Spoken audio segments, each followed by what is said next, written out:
All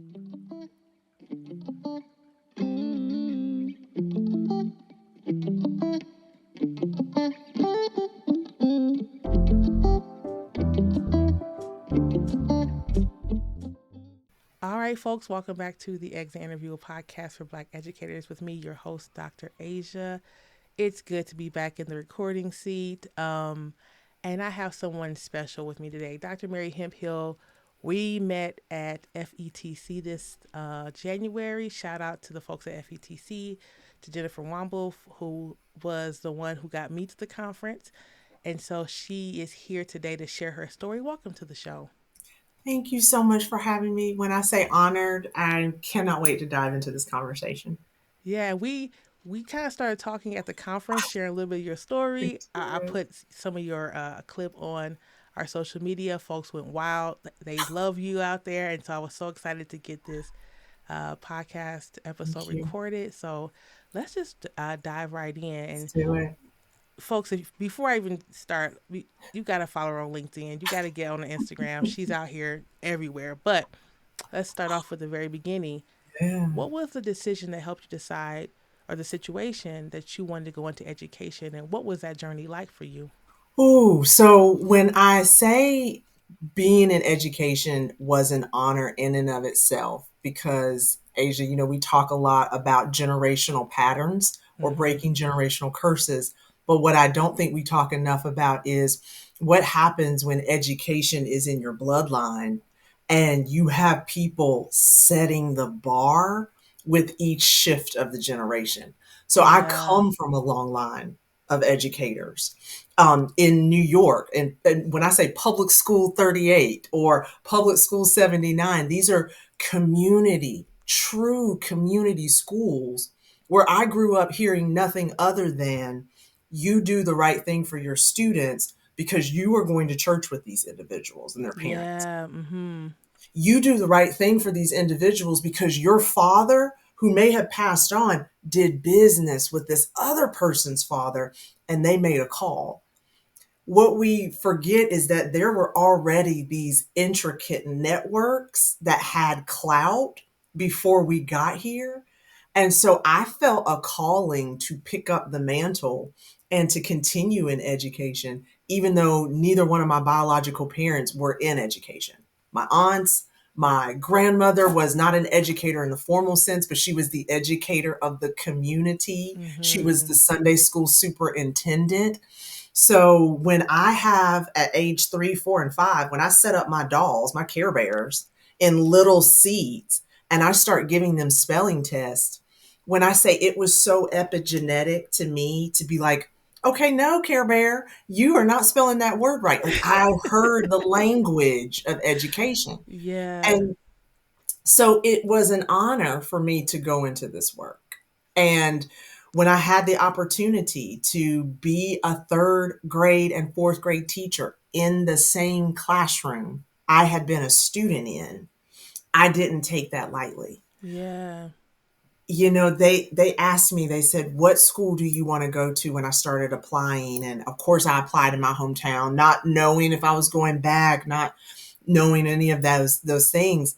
And there was a list. The superintendent at the time had a list of vacancies, and this was spring break. So these were all the people who were either going to resign, retire, move on, whatnot. And I see Southwest Elementary School, and I see the name of my third grade teacher in the middle of the list. Mm. And Asia, when people say, if it's your calling, it'll keep calling till you pick up the phone. That's right. It was almost like I couldn't not pick up the phone. I couldn't not answer this call. I couldn't say, oh no, I'm going to go to another school. I stepped back into the same classroom that my third grade teacher had met me in. After 38 years, she pulled me aside that summer because I was coming in, she was packing up, and she said, my husband told me that these 38 years of materials and resources and workbooks don't have a home in our garage because that's his man Mm. cave. Uh-huh. She said, and I told him that is perfectly okay because I am seeding that into you and I am leaving everything for you to be able to do this work. So Yes. Yeah. to have students sitting in a classroom, and now I'm not in the desk, I'm at the front of the room, but on the binders and on sticky tape and on post-it notes within all these materials that I'm using to create learning environments and engagement, almost 15, 16 years later, felt ephemeral. It felt full circle. Yeah. But what I also got to do in those third and fourth grade classrooms was to tell my students, I played in the same parks you played in, sat in the same seats you've been in. And by this time, Asia, I was graduated from college. I had studied abroad in Puerto Rico for a year at the Universidad de Sagrado Corazon as an exchange student. Okay, so she just showing out right quick for the folks. She ain't had to do that. She didn't have to No, hit us with the. She so- but she didn't have to but do let that, right? I but, just go ahead. Just go ahead. Leave us. Just but let go. me tell you why that's so important. Asia, being a double major in education and Spanish wasn't on Mhm. my vision board, but I knew Mhm. that my community looked different than it did when I was there. As a Yeah. woman of color, I was always aware of what it looked like, felt like, and sounded like to be othered. So going and majoring in Spanish, yes, I had taken it in high school, but language was always required. Yeah. That's just what it is. That's just what we do. But I knew that if I acquired the Spanish language, like immerse myself in the culture, as an AIG student who had been labeled academically, intellectually gifted, going to Puerto Rico and enrolling in classes to where I had to pass to graduate meant I had to find a tutor, meant I had to learn how to ask for help, meant I had to draft my concepts and my talks and all the different classes and things beforehand. And I had never been in a position to have to do it. Mhm. But what it elevated for me when I got back and graduated and walked into that school was asking my principal, give me every Spanish speaking student and family in the third grade because I wanted to show them that their language was not a barrier, it was an asset, Yes. and that families who are raising students from backgrounds of indigenous backgrounds, Hispanic backgrounds, the diaspora of what we think about when we look at the 23 levels of unconscious bias, seniority, marital status, all of that. Even in the Spanish culture, me understanding machismo, meaning I didn't have educational conversations with a mother and father unless I bent my body language and directed it at the father so that he understood that there was still that level of respect. And culturally, that wasn't happening in our school because family and education is deeply rooted in communities where you're raising students of color. Asia, every single one of my babies for 3 years, and I looped them the last year, meaning I took them from third to fourth Mhm. grade, Mhm. passed, despite the fact that some of them literally came to the country weeks before they enrolled in my classroom. Hold that thought. Yes. There's so many there's so many tidbits.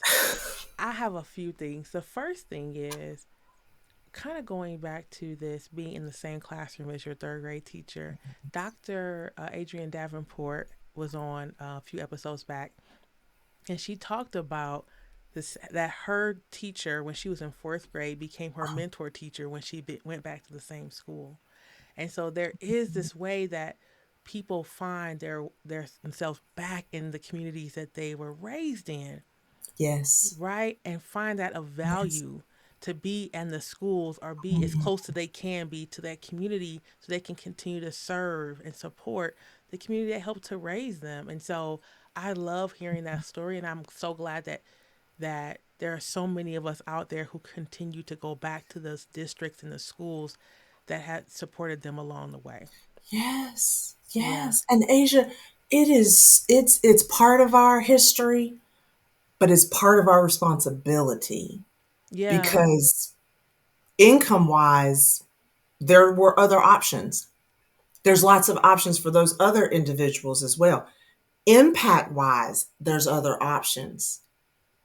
But I feel like it's those educators who went back that now are reaping the benefits of the commitment Yeah. and the responsibility to go back and say, I came from where you came from. There's more out there than they're showing you, than they're exposing you to, than they're offering you. So give them the language to advocate for themselves and give the people connected to them language to advocate for the babies that they love. Yeah. Yeah, then this helps me think about or this brings me to the second point I wanted to make is Yes. as you're talking, I'm thinking about all of the work and all the intention that you put into your classroom before you even got into your own classroom, right? That you're thinking about your future students and their families and their communities. And obviously, you didn't know exactly where you're going to be, but you knew that you wanted to be as supportive as possible to as many communities as possible, knowing that your city, your area, your town that you kind of wanted to be in was changing and that you weren't afraid of that, right? And that's so important. And so when we Um, talk about on this show, folks transitioning to different positions or leaving education altogether, this is the kind of folks that we're losing, right? It's mm, that folks who are thinking about our children long before they see our children. And it is yes. not that they just happen to have this position. Mm, This is where they ended up, but there was intentionality from the very beginning as to how they wanted to show up in a space to bring value to a community. And so I ooh, just wanted to point those two things out. that's huge. And I love how you position that. Those are the people we're losing. Yeah. And it's sad because every single person I feel like who has left or who I've had the honor to share space with has said they have to sit down and weigh the pros and cons of staying in your home to prophesy a future that's possible or to go into a world where there's strangers to talk about why that prophecy matters.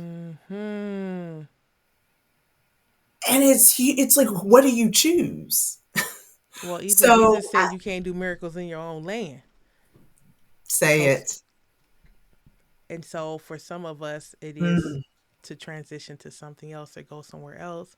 yeah. And I mean, we're not done talking about your story, but I just did want to pause on Mhm. those 2 points of all of the work it took, Yeah. right? All of Yeah. the to putting yourself in, like you said, I'm gifted. Things come to me easy. Never had to strain, and I'm putting myself in a position to struggle. Seeing, understanding the end goal is going to be so much more valuable, right, Yeah. than this like temporary challenge. So you taught third grade. Tell us more about that journey. Yeah. So I taught third grade, looped my babies up to fourth, and I did that for 5 years before I realized there was such a mentorship gap in what I wanted to do in terms of the impact. And what I meant was I wanted to do more outside my classroom. I wanted to be able to help BTs. I wanted to be able to help veteran teachers think differently about what's possible. And as a classroom teacher, your locus of control is small when it comes to what you can impact. Yes, you're Yeah. impacting students and their families and communities, but school wide, district wide, unless you are just the type of educator who can navigate that balance. But Asia, that takes years. Yeah, it does. That takes years. And so I immediately decided that I wanted to go into administration. And I apply for a administration role, and I get placed in a high school. And you had been elementary all these years. Okay. Thank you for pointing that out because when I say, We all have our favorites, and high school was not mine. So I want to hear how this worked out. I want to hear this transition. Yeah. I would have no qualms in saying I literally was hiding in my office for about a week because these big children, they have a vocabulary I'm not used to. They Yeah. have a way of subtly just dismantling a little bit, like when I say in an elementary school, when you walk into the cafeteria and you're that teacher, you're going to feel the love, you're going to feel the feels, you're going to be like, woo, Listen. okay, Hold on. Come on, that teacher. Come on, that teacher. Because we okay, were when popular. Do yes. popular, okay, like, right, like, Right. we're here. And it's Yeah. not, I don't want people to think popular in terms of like something unfactual or something that's unfounded. I'm Yes. talking about the clout to stop a student in their track with a look. Yeah. The That the part. The warm demander. The the cultural value to say, now that you've taught years of students, that the big brother's like, don't play in Miss Hemphill's class. Like, that's what I'm talking about when I say Dr. that. Mary. We Dr. Mary. I wish we would have been teaching together. We would have been shutting it Shut it down. down. It would have been so much fun. Before I hold on. So let me ask you. Well, yeah. Let me ask you this question before you Yeah, continue. Just backing up a little bit. They call you. They say high school. You said yes. I said yes. So tell me before you finish the story about this part. Why did you? So Why did you say yes? let me tell you, and I love this question. In all things, this is what I will say that my parents did for me was they gave me the power of two things. They gave me the power of words and language based in death and life are in the power of the tongue. So they always, from the moment my mom found out she was pregnant, they spoke life into me, right? Yeah. Yeah. Yeah. Yeah. But the second thing, and this came from my dad, he always would say, when you ask better questions, you get better answers. So instead of me growing up in a way of thinking, what's going to happen in third grade when I'm in second grade? Or what's going to happen in high school when I'm in middle school? I always thought long term. What if I position myself now for my 5 year from now self? I always knew I wanted to be in education. And so when I got to teacher, I was like, okay, let me look at the climate, let me look at the landscape.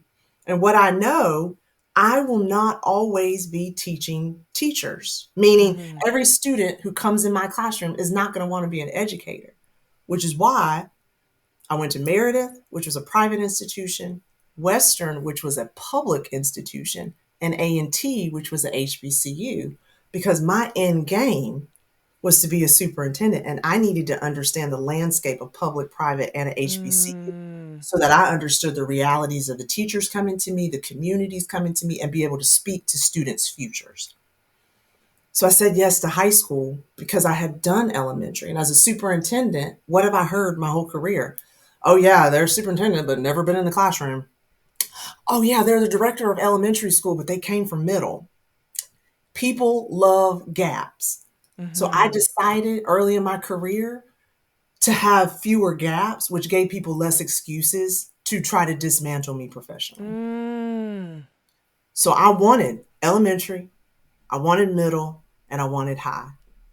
And I think that that thinking, Asia, comes from not only being raised as a woman of color, but being raised by two parents who grew up during segregation. My dad was born in 1936. My mom was born in the 50s. So Mm-hmm. when it comes to civil rights, when it comes to autonomy, when it comes to women's rights, when it comes to all of these structures, how they trained my sister and I, how they taught my sister and I, always was not what's the next step. What are the 5 steps ahead of this that position you to be in this space?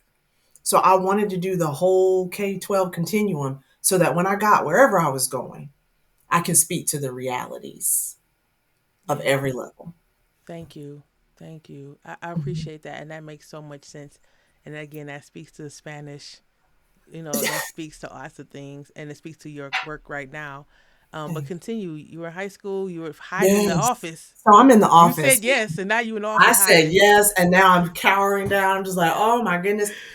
What I will say is that high school gave me the end of the story that I had no clue existed.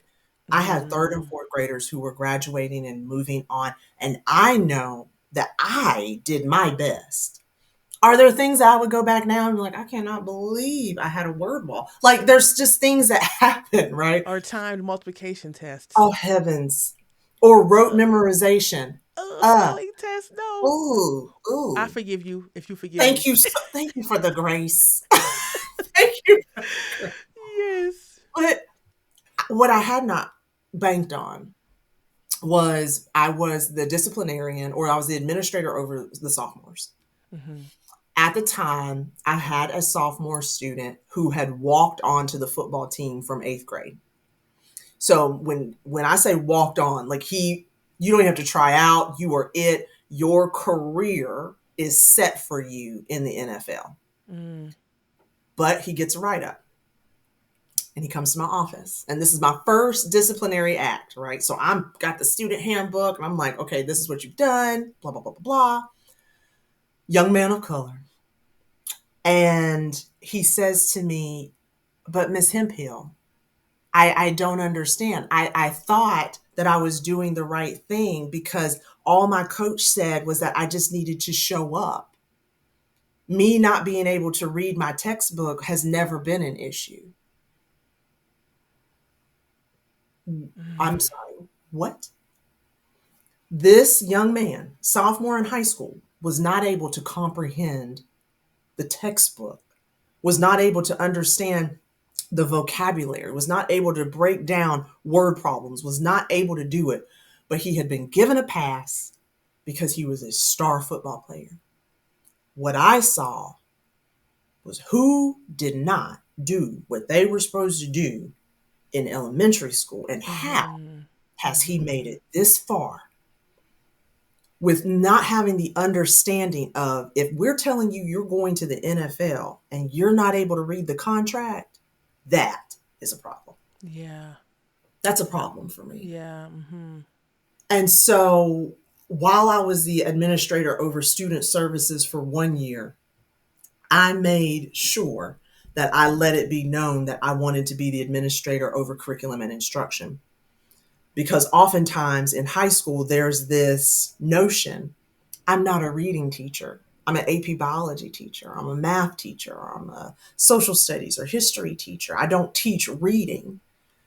We worked for 2 years to find ways to ensure that not just athletes, but students across the diaspora of extracurricular, arts, STEM, dance, whatever, had the opportunity for literal reading tutoring. And I don't mean reading, yes, in the context, but I mean breaking it down. What are the phonemes? What is the shared reading? I want you to do all of these things because what we had to figure out was how to do this and keep their dignity intact. Yeah. Yeah, I was gonna say that that had to been so difficult because one of the challenges and um Joy Osborne, Deliso Osborne was on the she was also on the podcast, and her work now is helping students become engaged in reading when Mm, they're past third, fourth grade. Right. And like that's very difficult to keep that integrity, excuse me, their dignity intact.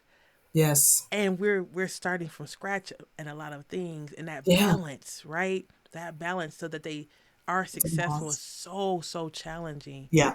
Yeah. Yeah. And it's not only, it's not that we had to do so much to prepare ourselves for the students. We had to prepare ourselves for the teachers Hmm. I believe you. because one thing, all a teacher would have to say is one thing, and it you would see that child's dignity, you would see that child's hope just disintegrating. Mm, Like, you're a senior and you can't, absolutely mm, not on my watch. And so that took time because that was a community mindset that had to shift. And I kept saying, why are you reporting scores based on students who don't have the base level understanding to not only decode this high level, highly contextual vocabulary and understanding, especially in biology and some of these tougher science and math courses. And the gap was that we had students who had STEM proclivity, but because they had been oversaturated and overrepresented with special education labels, they never got access to the AP. They Yeah. never got access to the honors classes. Yeah, yeah, yeah. So you can imagine that's a heavy lift for me because what I'm coming from is a self contained classroom where everybody has access to me. I have some locus of control over their learning to a system that not only wasn't ready for that conversation, but oftentimes did not intend on changing the system so that students would get the help. And that was my question. I'm thinking about these conversations that you're having. I Hmm. cannot imagine the tension. Trust me. The tension. And here's the piece that we don't talk about enough is that the tension on your supervisory executive leader level, meaning your other APs and your principals, is very different than the tension between you and the superintendent, which is different than the tension that's created between the superintendent and the board, and then the tension that's created between you and the community when you're trying to tell somebody's star football baby that he can't read Yeah. and that you will be setting him up to fail if you don't get on board with us getting him help. And what state That's is this? Tell us the city, state. Where are you in this context? so this is in North Carolina. Okay. Yeah, this is in North Carolina. And this was a community, Asia, that was low socioeconomic. At the time, I believe we were 80 to 85% free and reduced lunch. Mm-hmm. And when I say that, I'm talking about from the feeder pattern of the elementary, middle, high. And it was a football town.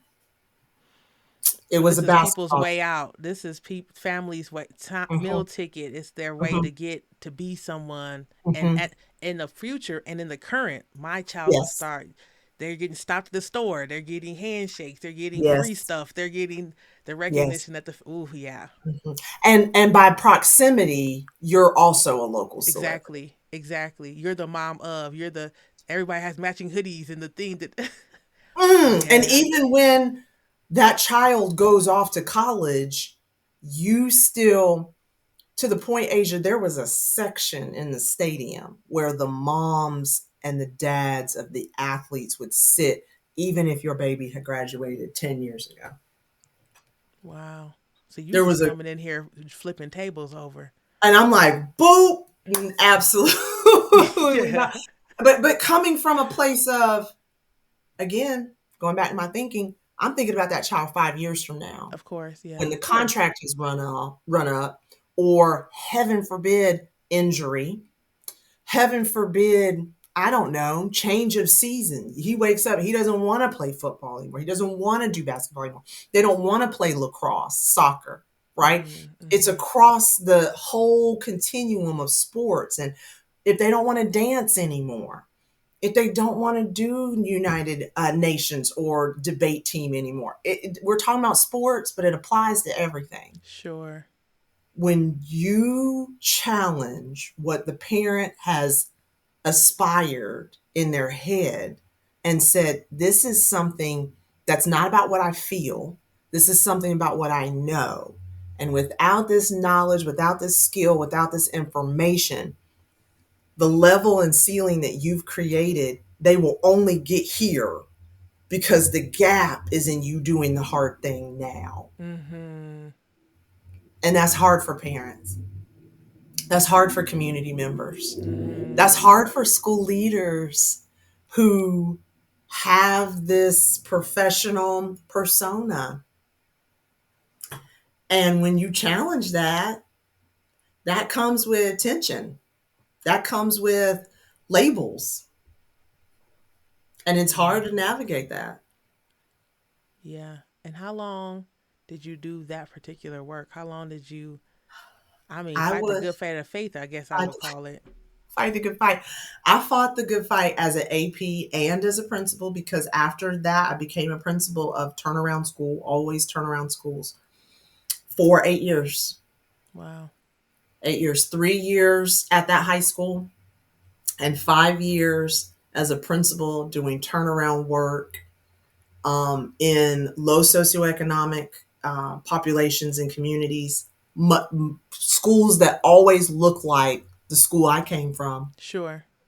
in communities that desperately needed change. So when I would get a call or was recruited, it was always this school's That's in where you got to go. crisis. So obviously, the work that you did as an AP, someone's found value in that, saw the work that you were doing, Yeah. saw the success you had, and Yeah. maybe some of the challenges that you had, and said, "We want you these other places." Mm-hmm. Um, Mm-hmm. and you said all turnaround schools. Listen, tough, Yes. tough. And for folks who are listening who don't know what a turnaround school is, can you define it for us or give an Yes. example?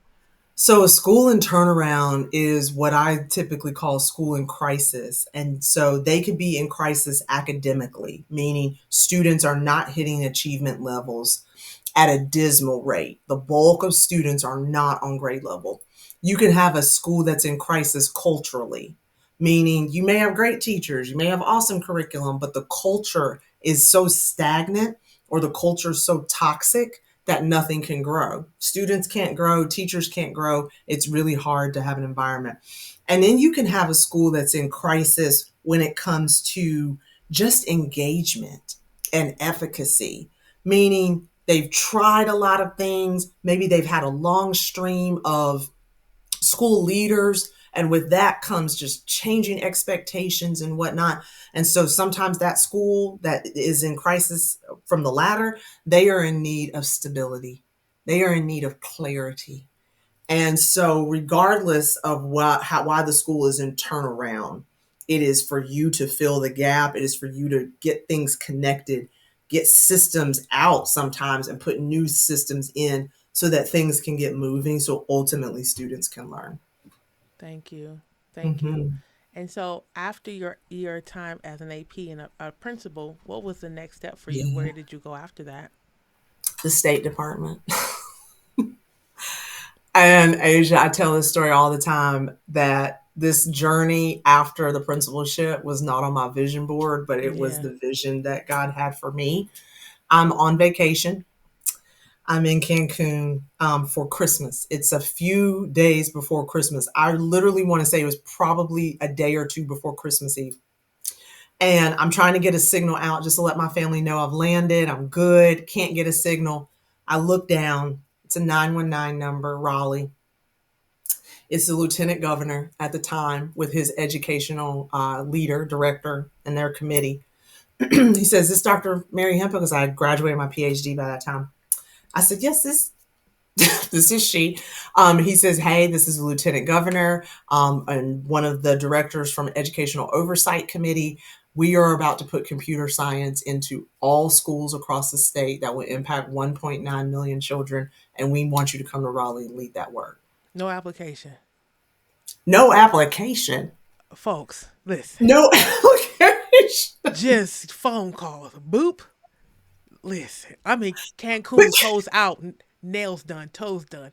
Large what? sun hats. Okay. Landed. And now we talking. Mimosa in hand. I was ready to vacation. Okay. And do Okay. you know what I did? Do you know what I said to this No, man? let me think about it, or no thank you. I said, "I think you have the wrong number. I Oh, I am the not." man said your whole name. Said my whole name. When he might as well have called my social, okay, security number. I said, "I thank you. I am not a computer scientist." Because all I'm Mm. hearing is computer science. Yes, yes. Asia, that is nowhere in my repertoire. That's nowhere in my experience bank. And he said, "I'm going to stop you right there." He said, "I do not want you because you're a computer scientist. I want you because you are a problem solver. I want you because you transform spaces. And I want you because you're not afraid of the hard work." And he said something to me that I knew in theory, had never experienced in reality. He said, "We've been following your career." Mm. And he said, "You never run away from the hard environments. You don't run away when you're met with a school that is in crisis or needs transformation." He says, "And everywhere you've gone, you've impacted change." And that's what we need in Raleigh. And I said, okay, let me think about it. He said, I'll be in touch. January 2nd, I get back to the States. January 2nd, I sit down at my desk. I was a middle school principal at the time. We had just started one of a continuation of the first STEM magnet programs, which brought an affluent community together with a community of poverty, Mm. blended them together to increase access. Sitting at my desk, I get a call January 2nd. He said, what time can you come for an interview? Wait, that's not. He didn't waste no time. He said Happy New Year, ring ring. Happy New Year. Put your resolutions to the side. Yeah. Come interview. Asia, I think it was April. I had to make a decision because the work had to start in June because they were going to be bringing the Big Ten together. So IBM, SAS, Lenovo, Microsoft, they were doing all of these things to get ready for this pipeline and bringing computer science. There had not been new standards in the state in 20 years. And they Mm-hmm. wanted me to develop a set of statewide standards for not only computer science, but also artificial intelligence, cybersecurity, machine and virtual learning, all of which, by the way, were foreign concepts to me. Mm-hmm. Yeah. And that was this one of the, out of the five, one of the best decisions I've ever made in my life. Leaving the school was hard. Yeah. Of course. Leaving the community was hard because where I had looped my third and fourth graders, I looped my fifth graders when my superintendent sent me to the middle school. So I brought my fifth graders, their families, and the community over to the middle school. And there was trust there. Yeah. Of course. Moved to Raleigh. And in 2.5 years, we had the first set of statewide computer science standards and legislation and policy to back it up. I guess Asia, he I didn't was have. in. I guess he didn't have the wrong number. He, he didn't. He did not have the wrong number, folks. And let me tell thank you for that. And let me tell you what that did for me that I didn't know I needed. One of the reasons I did not get an EDD was because I wanted to know the next thing about how people think about leadership, how people think about education. And I did not realize that I had become comfortable in doing school. Like when you're in Mm-hmm. school, your whole life, you grew up, you know how to do school. Yeah. You know the systems. My mom was on the school board for 14 years. Like when I say we're in this thing, Yeah. Yeah. Yeah. we were in it. We were good. I needed a beginner's mindset for my sole purpose. Being the director of computer science for the state took me back to asking better questions, to positioning myself intentionally in the room so I could be quiet and learn. It gave me business acumen to watch these engineers and cybersecurity analysts and CEOs and how business deals are done. Like, that's not something you get as an educator. I learned the language of progression. I learned the language of the ask. Yeah. When you go to somebody and you have to ask this big business to support 10 internships for high school seniors. Like I didn't have the opportunity. I was a beginner in my industry again in a very different place. And Yeah. it just sharpened me. It challenged me because what did I even know about building statewide curriculum? Like I had to learn and get up under people who knew way more than I did to make this happen. Best thing could have ever happened to me. I'm so glad you're saying that because I often think about folks who 20 years in third grade, 14 years in the same classroom, same Mm. school, Hmm. um, and they have a fear of relearning, right? They don't know how would I even start that? How would I know this thing? I don't know what to do. And you're saying, I just paid attention. I was silent. I took notes. I asked questions. And I'm so glad that you're saying that because I know that there are lots of folks who want to try something new, go to Mm. different places, and they Mm. just don't know how to get there. Yeah. So I and when they get there, what to do next. So I'm glad you're saying this. Absolutely. And Asia, I think there's, yes, there was uncertainty. Yes, Yeah. there were days where it's like, okay, this was a risk, Yeah. but isn't that there with anything? Yeah. What I did not want over the risk was the regret of being 85 and saying, why didn't I do that? Yeah, absolutely. Or being, and this is when we think about education, I heard an amazing superintendent. I had the opportunity to go to the Off School Grounds Coalition 2 years ago, and I heard a phenomenal superintendent who said, you can be in education a long time and be ineffectual and not move from your position. Mm-hmm. I did not want to become that. Yeah. 30 years, and I should have left 10 years ago, but I'm in it, Comfortable. just coasting. Yes. That's, who wants a life of coasting? Yeah.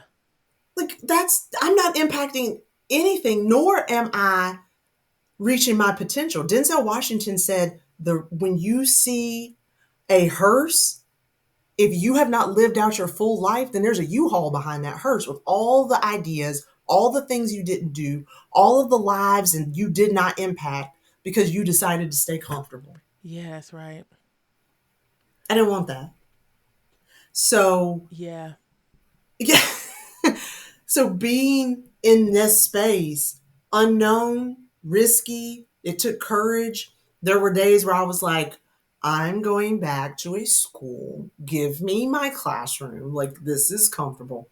The reward, though, you can't take those experiences from me. I'm the things I learned there, and that's when I decided and realized I was becoming an edupreneur.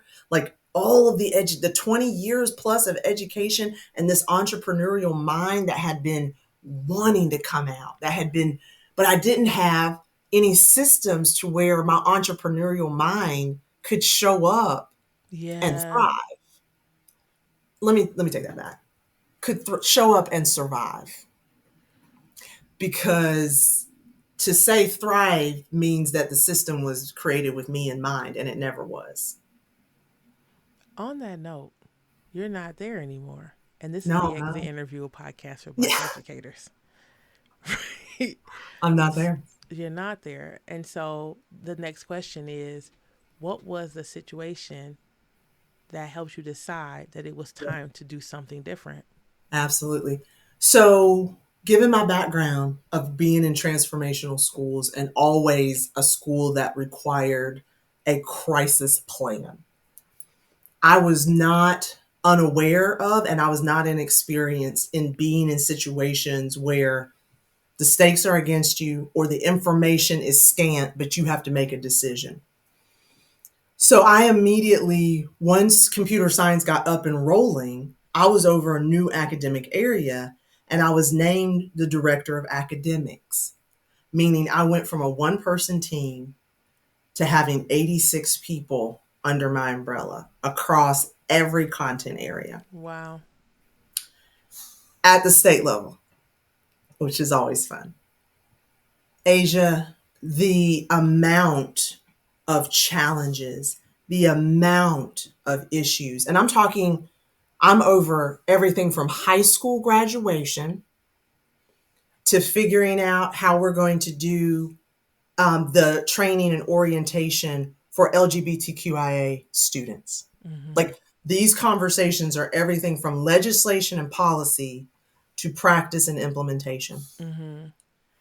And I realized about 6 weeks into it that I was asked to take over all the academic areas because I was vigilant.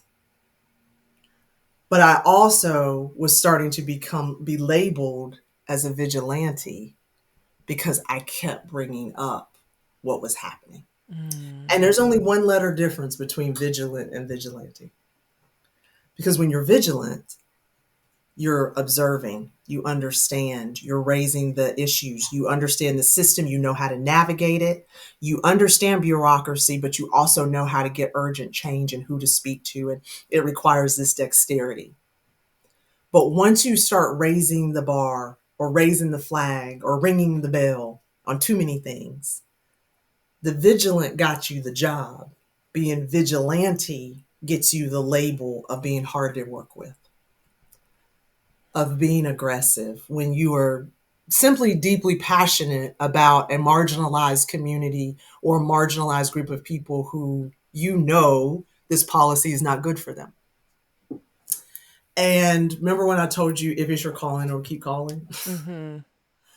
I got asked to speak at it could be a back to school conference, or it could be a leadership summit. And people would say, "Can you come speak for the?" I can't because I'm in a role that is a state funded role. Yeah. And so that's where the Limitless Leader, which started out as the Limitless Ladies, came from. And I would work on my business in the evening, not knowing that I was planting seeds for my future.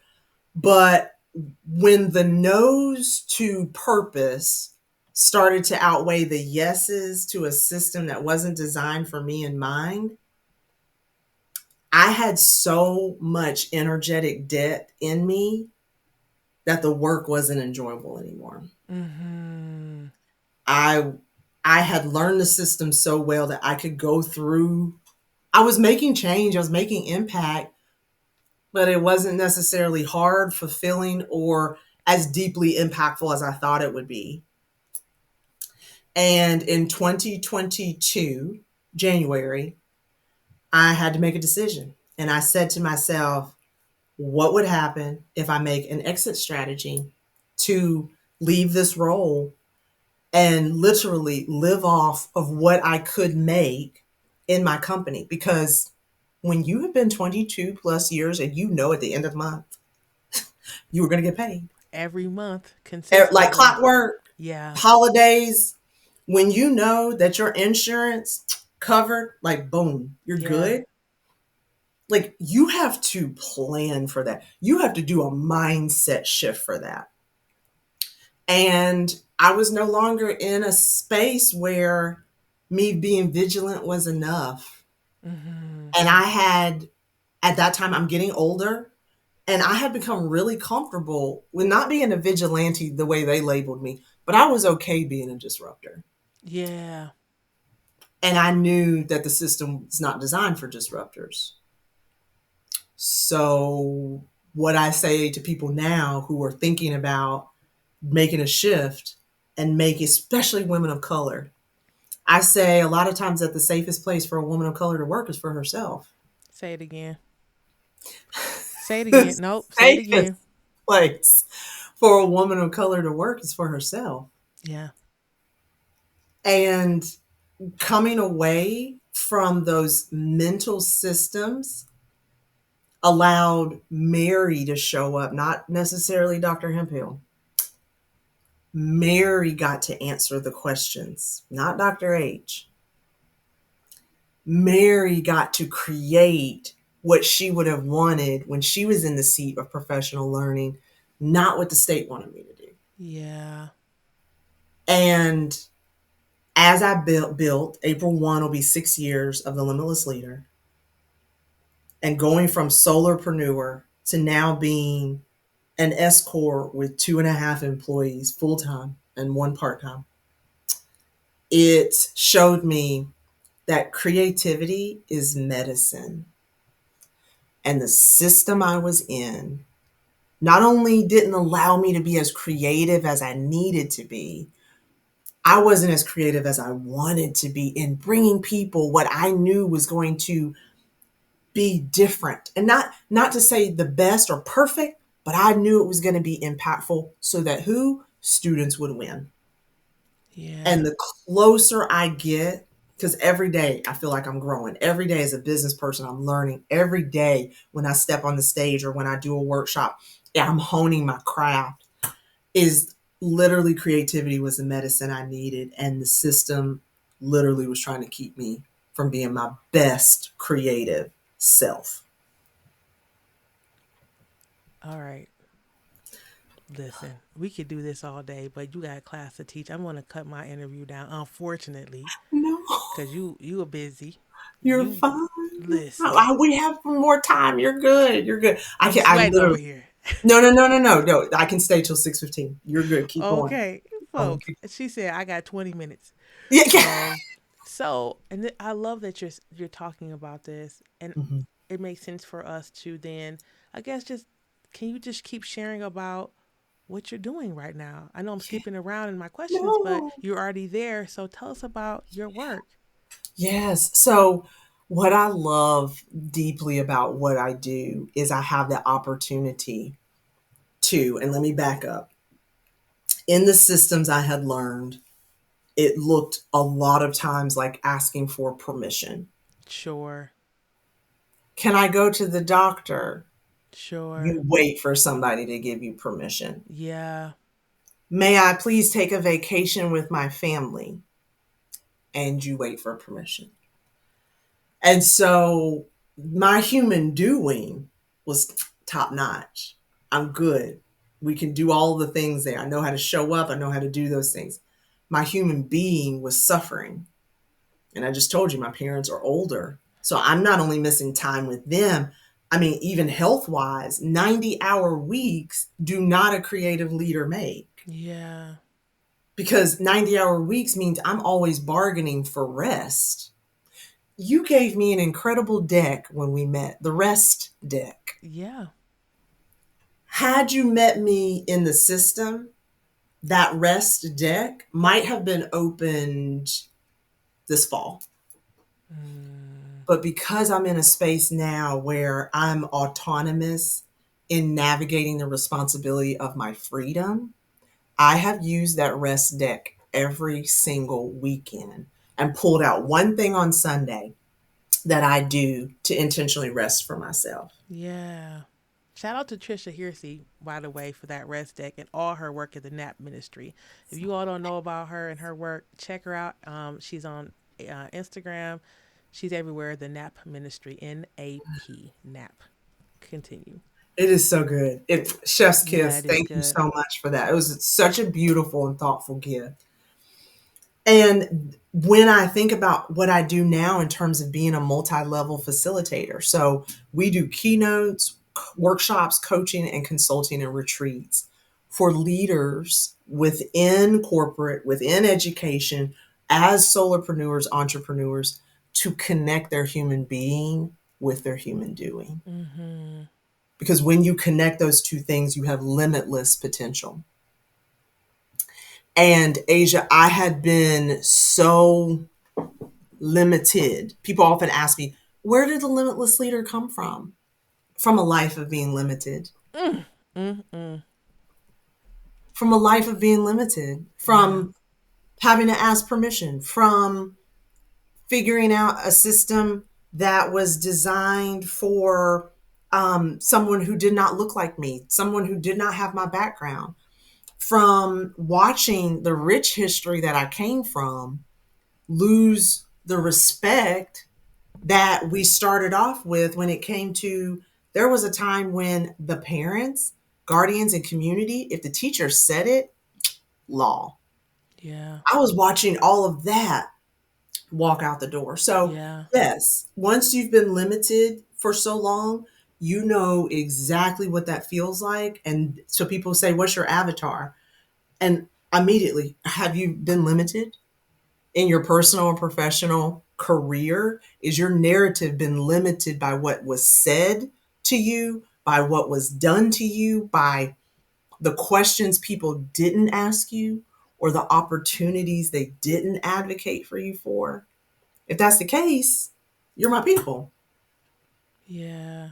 Thank you Because so much. Yeah, continue. Go ahead. Go ahead. no, just because at this point, whether it's a keynote, whether it's a workshop, whatnot, or what have you, without the human being part of it, and I'm not talking about just emotional intelligence, we have overused and we have miscalculated what emotional intelligence really is and its power.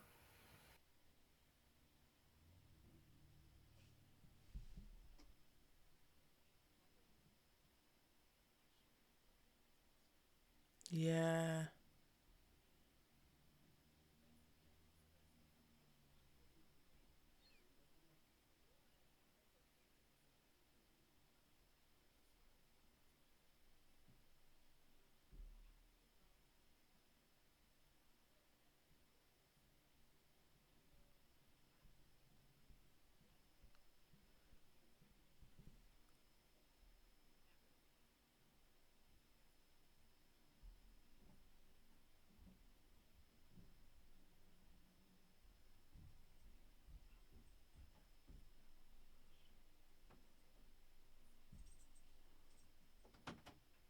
Yeah.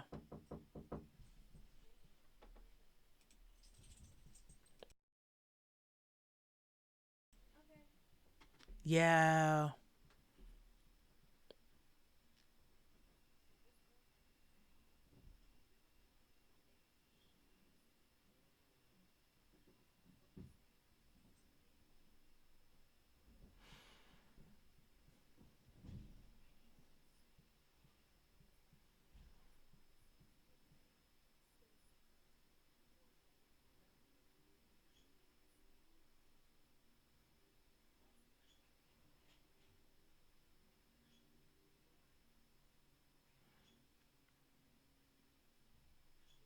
Yeah.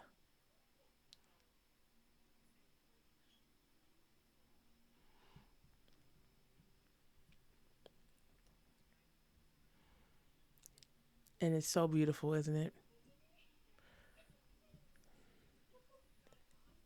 Yeah. It's so-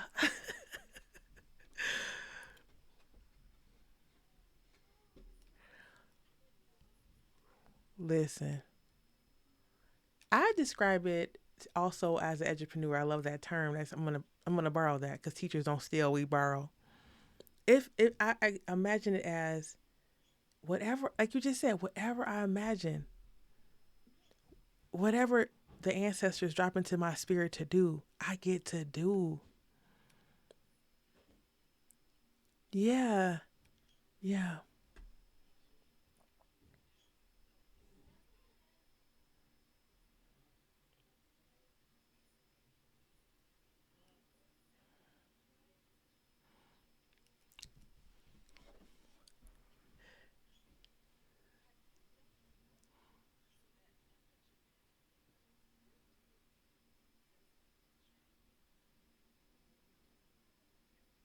Mm, we don't have time for you to start. You said I got. You said I got until 6:15. Stop playing. You're not gonna sit here and drop a gem, and I'm looking at the clock, and I got 12 minutes, and I got 75 more questions. We gonna have. No, you're right. Yeah. Oof.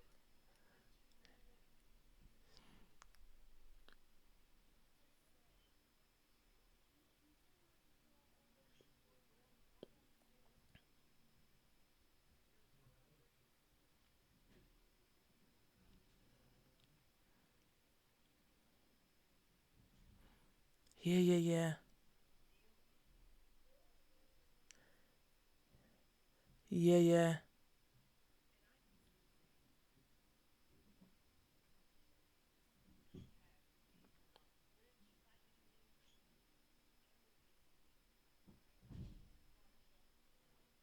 Mhm.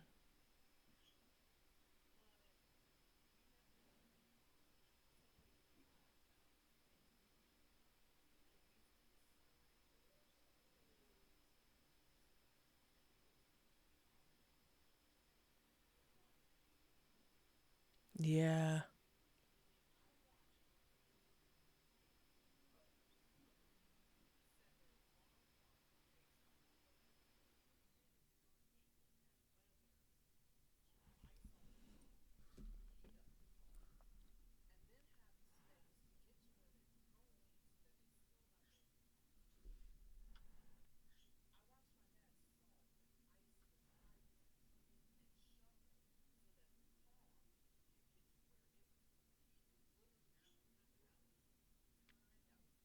Yeah.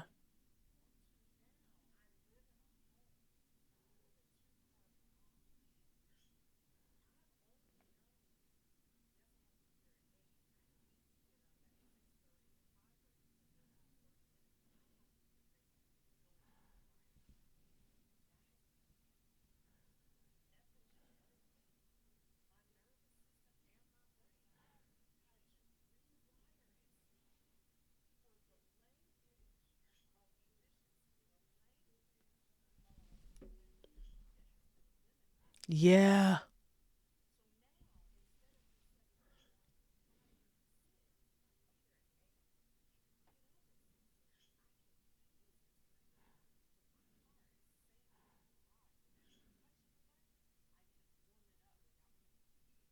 Yes.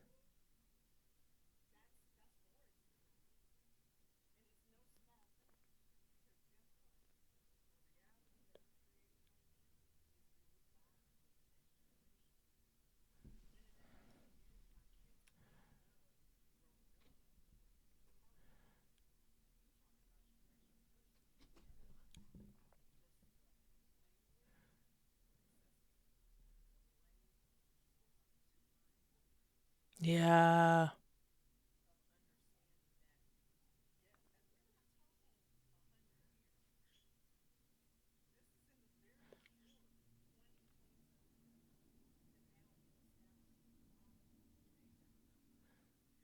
Yeah. Yes, I got you. I'm sitting here processing everything you're saying right now. This is fantastic. Yeah. Yes, I do.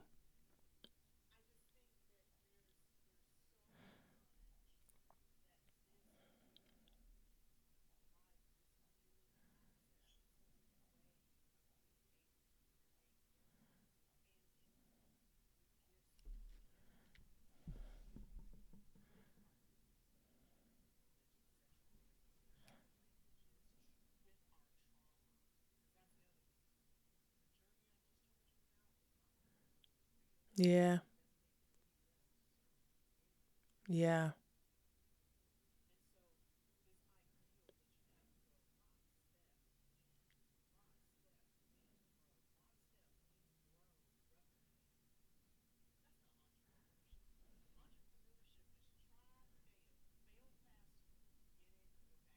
Mhm. Mhm.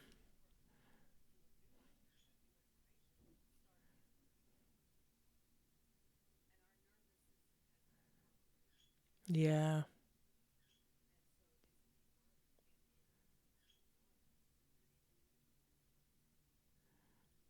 Absolutely.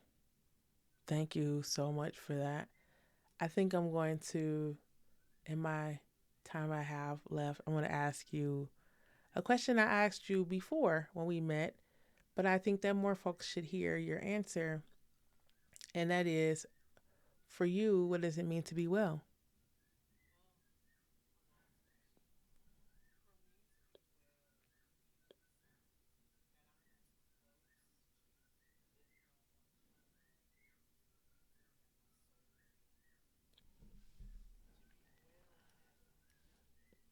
Go ahead. Just go ahead.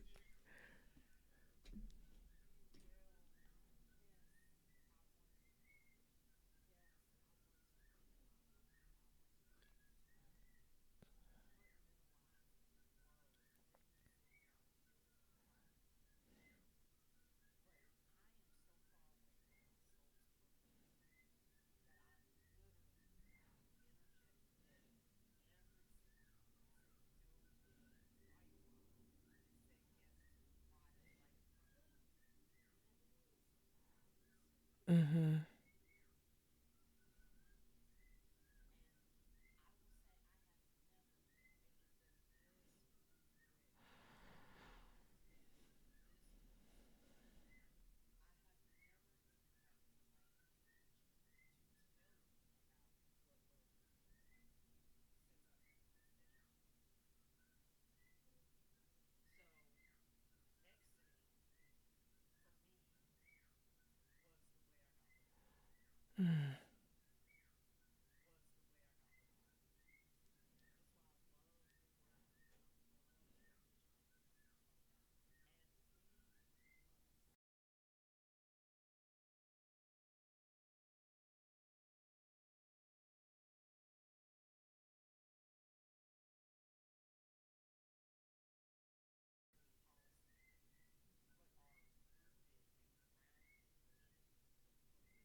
Yeah.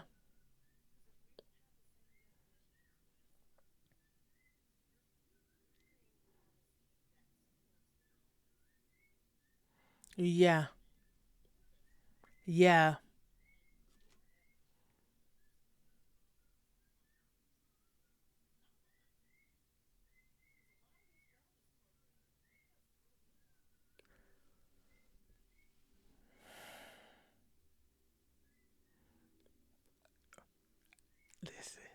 listen. Don't listen. I know you serious. I know you're serious. And yeah, you say that so beautifully that the ways that you can see that. You can see it in the ways that school districts create affinity group spaces, how they run them, how they have wellness programs that do not have them, how they have exit interviews, how they do not, all with their lens in mind only, their perspective in mind only, their people in mind only. Um, and so we do have a lot of Black folks who are not well and are still in education, trying their best to show up for our children and for their colleagues, and are just not well. And the folks who leave and they go into nonprofit or go into being an entrepreneur or doing something else and are still not well. Yeah, yeah, yeah.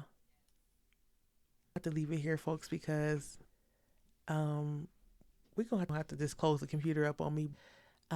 If people need to find you,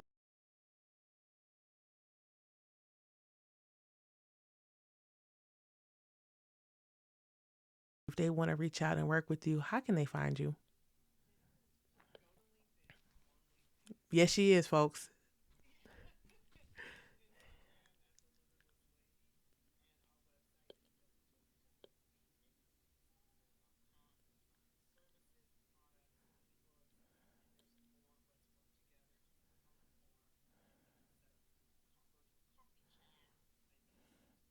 Awesome. All right, folks, this has been another fantastic episode of the Exit Interview, a podcast for Black educators. Thank you so much for listening, and we hope to see you again. Peace.